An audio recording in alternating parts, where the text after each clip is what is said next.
Seterusnya, kita akan bersama dengan Profesor Madya Dr. Yusof Sari, iaitu Ketua Ekonomi Pusat Pertubuhan Keselamatan Sosial Perkeso.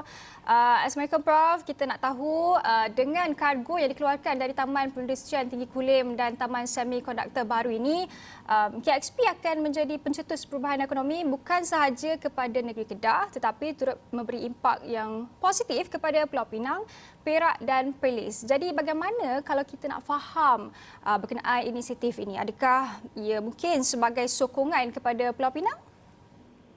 Waalaikumsalam warahmatullahi wabarakatuh, Syazwani. Terima kasih kerana hubungi tengah malam ini.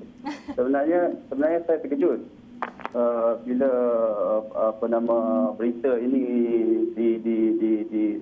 diperolehi ya. Kerana saya ingatkan projek ini dah tak jadi. Sebabnya saya terlibat secara langsung kerana projek ini adalah semasa feasibility study ataupun impact assessment study. Saya terlibat sebagai satu sub-komponen kepada satu syarikat yang diberikan oleh pihak autoriti untuk membuat kajian impact. Okay. Sebab projek ini saya dah siapkan pada bulan Mac sebelum MCO lagi. Sehingga kini kami belum dapat apa-apa bayaran pun dari pihak berkenaan. Jadi sebab tu saya tak sangka kata dia ni jadi.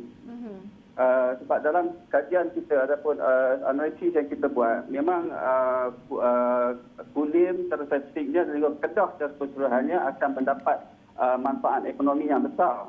Kalau kita lihat dalam apa yang kami kira, contohnya dalam pembinaan lapangan terbang ini akan memberi kesan langsung kepada sektor pembangunan, sektor pembinaan. Bagi setiap kita kira bagi setiap RM1 yang kita laporkan ataupun nak mudah RM1 bilion lah.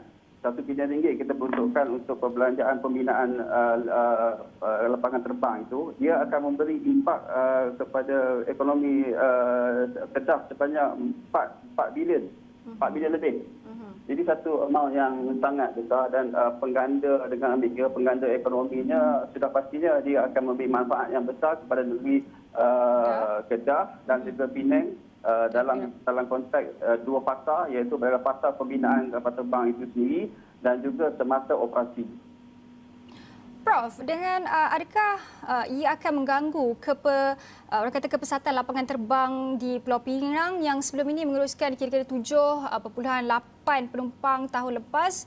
Adakah ia relevan untuk diberi tumpuan ataupun sebenarnya perlu diberi tumpuan kepada lapangan terbang yang sedia ada berbanding untuk mewujudkan satu lapangan terbang yang baharu? Sama juga konteksnya dulu ya, Tazwani, ramai juga yang membantah pembinaan KLIA kenapa tak dikembangkan lapangan terbang Subang. Dan sini kita melihat kesannya kenapa pentingnya KLIA itu berada. Sama juga dalam konteks sekarang ini. Kita dah tahu bahawa di lapangan terbang sedia ada di Pulau Pinang itu sudah tidak lagi untuk menampung kapasiti yang diperlukan. Jadi kerana sebabnya kita kena faham bahawa keseluruhan plan pembangunan lapangan sidam ni adalah melibatkan bukan saja pembinaan kapal terbang, melibatkan pembinaan hub aerospace, industri aerospace dan juga komersial. Yang mana jika keseluruhan perancangan itu dibuat, kita memang perlukan satu lapangan terbang baru yang mampu untuk menampung kapasiti industri berkenaan. Dan juga ianya sangat baik untuk mengimbangi pembangunan dari segi pembangunan kawasan ya, di dalam Pulau Pinang itu sendiri dan juga di bahagian luar Pulau Pinang itu yang kita rujuk pada Seberang Perai, Kedah dan juga ekonomi yang sekitarnya. Jadi satu dari segi ekonomi ia satu benda yang baik kerana kalau kita teruskan juga di dalam Pulau Pinang, kita akan mencipta ataupun menghadapi pelbagai masalah lagi daripada pilihan sekarang. Okey, Prof. Tadi Prof ada cakap sedikit tentang hub aerospace. Bagaimana hub aerospace ini dengan pembinaan lapangan terbang di Kulim ini, kesan limpahan ekonominya terutama terhadap penduduk setempat dan juga mungkin selepas sekatan dah dibuka terhadap negara-negara jiran pula, Prof? Kesan ekonominya sangat positif. Kita dah buat anggaran ya, Tazwani dalam laporan yang disediakan kepada pihak berkenaan. bukan saja Kedah akan menerima manfaat, kawasan luar Perang-Perai itu,